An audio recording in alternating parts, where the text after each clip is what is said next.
ನಮಸ್ಕಾರ. ನನ್ನ ಹೆಸರು ಲಲಿತಾ ಅಂತ. ನಾನು ಗೃಹಿಣಿ. ನಾನು ಸುಮಾರು 5ನೇ ತರಗತಿಯಿಂದ ಈ ಕಾಯಿನು ಮತ್ತು ಸ್ಟ್ಯಾಂಪ್ಸು, ಈ ಕರೆನ್ಸಿಗಳ ಕಲೆಕ್ಷನ್ ಶುರು ಮಾಡಿದೆ. ಈ ಕತ್ತಿಗಳು ಫಸ್ಟ್ ಇನ್ಸ್ಪಿರೇಷನ್ ನನಗೆ. ಈ ಕತ್ತಿಗಳು ನನಗೆ ಕಾಣಿಸ್ತು. ಮತ್ತು ನಮ್ಮ ಅಜ್ಜಿ ಕೊಡೋಕೆ ಒಪ್ತಿಲ್ಲ. ಏನದು ಅದು ನಾವು ಮಚ್ಚು ಮಾಡಿಸ್ಕೋಬೋದು, ಇನ್ನೊಂದು ಮಾಡಿಸ್ಕೋಬೋದು ಅನ್ನೋ ಅವ್ರ ಮೆಂಟಾಲಿಟಿ. ಬಟ್ ಇದರಲ್ಲಿ ಏನೋ ಇದೆ ಅನ್ನೋದು ನನ್ನ ಮೆಂಟಾಲಿಟಿ. ನಮ್ಮ ತಂದೆ ಬಂದು ಅದನ್ನು ಈಸ್ಕೊಟ್ಟು ನನಗೆ ಅಲ್ಲಿಂದ ಶುರುವಾಯಿತು ನನ್ನ ಕ್ಯೂರಿಯಾಸಿಟಿ. ಅದಾದಮೇಲೆ ಕೆಲವೊಂದಷ್ಟು ನಾಣ್ಯಗಳಿತ್ತು, 1 ಪೈಸೆ 2 ಪೈಸೆ ತೂತ್ ಪೈಸೆಗಳು. ಅದನ್ನು ನಾವು ನೋಡೇ ಇರಲಿಲ್ಲ. ತಂದೆ ಡಿಪಾರ್ಟ್ಮೆಂಟಲ್ಲೇ ಇದ್ದಿದ್ದರಿಂದ ನಮ್ಮ ತಂದೆಗೆ ಜನ ಸಂಪರ್ಕ ಜಾಸ್ತಿ ಇದ್ದಿದ್ದರಿಂದ ಇದ್ರ ಬಗ್ಗೆ ಎಲ್ಲ ಒಂದು ಅನುಭವ ಇತ್ತು. ಕತ್ತಿಗಳಿಂದ ಶುರುವಾಗಿದ್ದು ನಂದು ನಾಣ್ಯಗಳಿಗೆ ಬಂತು. ನಾಣ್ಯಗಳಿಂದ ಕರೆನ್ಸಿಗಳು ಫಸ್ಟು ನಮ್ಮ ತಂದೆನೇ ನನಗೆ ತಂದುಕೊಟ್ಟಿದ್ದು. ಅದರ 1ನೇ ಶತಮಾನದ್ದು ಮತ್ತು ಕೃಷ್ಣದೇವರಾಯರ ಕಾಲದ್ದು, ಹಂಪಿದು, ಚಾಳುಕ್ಯರದು, ಚೋಳರದು, ಆ ಥರ ನಾಣ್ಯಗಳು ಕೂಡ ನನ್ನ ಸಂಗ್ರಹದಲ್ಲಿದೆ. ಹಲವಾರು ನಾಣ್ಯಗಳು, ಕರೆನ್ಸಿಗಳು ನನ್ನ ಬಳಿ ಇದೆ. ಅದನ್ನೆಲ್ಲ ನಿಮ್ಮ ಜೊತೆ ಹಂಚ್ಕೋಬೇಕಂತ ಇಲ್ಲಿ ನಾನು ಸೇರಿದ್ದೀನಿ.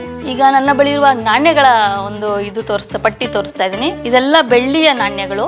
ಇದರಲ್ಲಿ ವಿಶೇಷತೆ ಏನಂತ ಹೇಳಿದ್ರೆ, ಇದು ಡಾಟ್ ಕಾನ್ಸೆಪ್ಟ್ ಅಂತ ಶುರುವಾಗುತ್ತೆ. 1862ನೇ ಇಸ್ವಿಯಿಂದ 1873ನೇ ಇಸ್ವಿಯವರೆಗೆ ಡಾಟ್ ಕಾನ್ಸೆಪ್ಟ್ ಅಂತ. ವರ್ಷದಿಂದ ವರ್ಷಕ್ಕೆ ಒಂದೊಂದೇ ಡಾಟ್ಗಳು. ಎಕ್ಸಾಂಪಲ್ ಹಿಂದೆ ಇದೆ ನೋಡಿ, ಇಲ್ಲೊಂದು ಡಾಟ್ ಇದೆ. ಈ ಥರ ಡಾಟು 62ನೇ ಇಸ್ವಿಯಿಂದ ಶುರುವಾಗಿ 63ನೇ ಇಸ್ವಿಗೆ 1 ಡ್ಯಾಟು, 64ನೇ ಇಸ್ವಿಗೆ 2 ಡಾಟು. ಇದೇ ಥರ ಒಂದು ಕಾನ್ಸೆಪ್ಟ್ ಶುರುವಾದಾಗ ಇದು ಅತಿ ವಿರಳವಾದ ನಾಣ್ಯ. ಇದು ಈ ಥರದೊಂದಷ್ಟು ಕಾಯಿನ್ಗಳು ನನ್ನ ಸಂಗ್ರಹದಲ್ಲಿದೆ. ಇದು ಬೆಳ್ಳಿ ನಾಣ್ಯ. ಇದು ನಾನು ಹೇಳ್ದಂಗೆ ಮಶಾಕ್ ಬೆಳ್ಳಿ ನಾಣ್ಯ ಅಂತ. ಇದು 3rd BC ಅಂದರೆ ಬಿಫೋರ್ ಕ್ರಿಸ್ತ ಪೂರ್ವದ್ದು ಬೆಳ್ಳಿ ನಾಣ್ಯ. ಇದು ತುಂಬ ಅಪರೂಪದ ವಿರಳವಾದ ನಾಣ್ಯ. ಇದೇ ಥರ ತುಂಬ ನಾಣ್ಯಗಳಿದ್ದಾವೆ. ಇದು ಕಿಂಗ್ ಸಮಂತ ದೇವ 1035ನೇ ಇಸ್ವಿಯ ನಾಣ್ಯ. ಇದು ಬೆಳ್ಳಿ ನಾಣ್ಯ. ಮತ್ತು ಇದು ಚಂದ್ರಗುಪ್ತರ ನಾಣ್ಯ, ಚಂದ್ರಗುಪ್ತರ ಕಾಲದ ನಾಣ್ಯ. ಇದು ಮೊಘಲರ ನಾಣ್ಯ. ಇದೆಲ್ಲ ಮೊಘಲರ ನಾಣ್ಯಗಳೇ ಆಗಿದೆ. ಚೋಳರ ಕಾಲದ್ದು ನಾಣ್ಯ. ಇದು ಚೋಳರು ರಾಜ ಅಂತ ಏನಿದ್ರು ಅವರು ಆಳ್ವಿಕೆಯಲ್ಲಿದ್ದಂಥ ಚಲಾವಣೆಯಲ್ಲಿದ್ದಂಥ ನಾಣ್ಯಗಳಿದು. ಇದು 3ನೇ ಶತಮಾನದ್ದು ನಾಗಾಸ್ ಪದ್ಮಾವತಿ ಅಂತ ಹಳೆಯ ನಾಣ್ಯ, 3ನೇ ಶತಮಾನದ ಬೆಳ್ಳಿ ನಾಣ್ಯ ಇದು. ಮತ್ತು ನನ್ನ ಬಳಿ ಮೊಘಲರ ನಾಣ್ಯ ಕೂಡ ಇದೆ. ಇದು ಮೊಘಲರ ಕಾಲದ್ದು ನಾಣ್ಯ. ಇದು ಬೆಳ್ಳಿ ನಾಣ್ಯ ಅಲ್ಲ, ಮೊಘಲರ ಕಾಲದ ನಾಣ್ಯ. ಇದು ಗುಜರಾತ್ ಸುಲ್ತಾನರ ಟಂಕ ಅಂತ ಕರಿತಾ ಇದ್ರು. ಇದು ಗುಜರಾತ್ ಸುಲ್ತಾನರ ಕಾಲದ ನಾಣ್ಯಗಳು.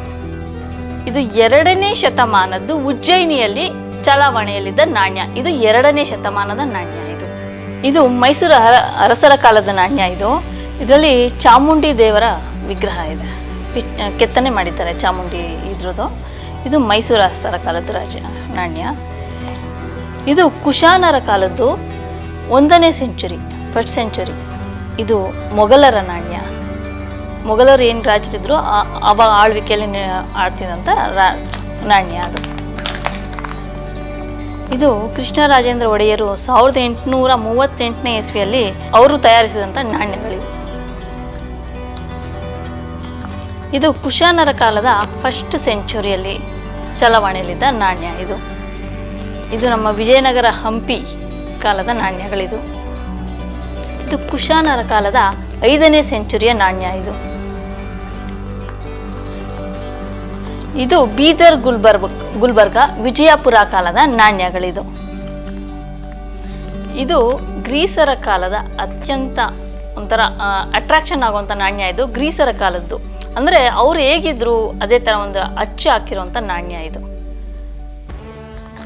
ಇದು ಗುಜರಾತ್ ಸುಲ್ತಾನರ ಕಾಲದ ನಾಣ್ಯ.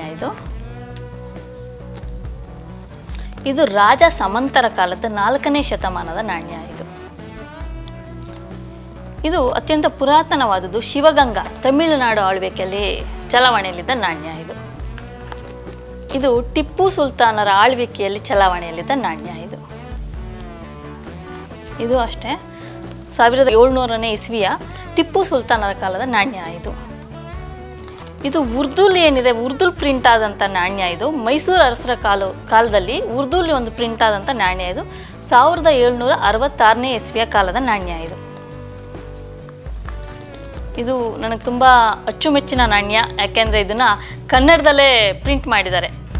ನಮ್ಮ ಚಾಮುಂಡಿ ಬೆಟ್ಟದ್ದು ಚಾಮುಂಡಿನ ಪ್ರಿಂಟ್ ಮಾಡಿ ಅದ್ರ ಮೇಲೆ ಚಾಮುಂಡಿ ಅಂತ ಕನ್ನಡದಲ್ಲೇ ನಮ್ಮ ಮೈಸೂರು ಅರಸರು ಕೆತ್ತನೆ ಮಾಡಿದ್ದಾರೆ. 1840ರಿಂದ ಈ ನಾಣ್ಯ ಚಲಾವಣೆಯಲ್ಲಿತ್ತು. ಸೊ ನಮ್ಮ ಮೈಸೂರು ಅರಸರು ಕನ್ನಡದಲ್ಲೇ ನಮ್ಮ ಭಾಷೆನ ಇದು ಮಾಡಿ ಚಾಮುಂಡಿ ಅಂತ ಬರೆಸಿ ಕೆಳಗಡೆ ಸಿಂಹದ ಲಾಂಛನ ಇರೋ ಒಂದು ನಾಣ್ಯ ಇದು.